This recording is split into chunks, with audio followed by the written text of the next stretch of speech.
Welcome to the channel, ladies and gentlemen. Today I'm going to show you how to purchase an Apple gift card using your Cash app. Okay, so one thing that we need to understand is that you cannot do this directly within your Cash app.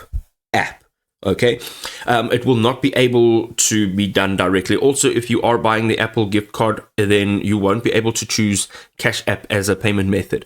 So what you need to do is link a payment card.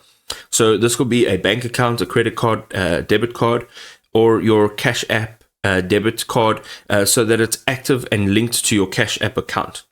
This will allow you for external purchases. So go to apple.com thereafter, or visit a physical Apple store, and then you can go ahead and look for the gift card that you would like to make a purchase of, and choose your gift card amount, and then use your Cash app linked card as the payment method during the checkout process.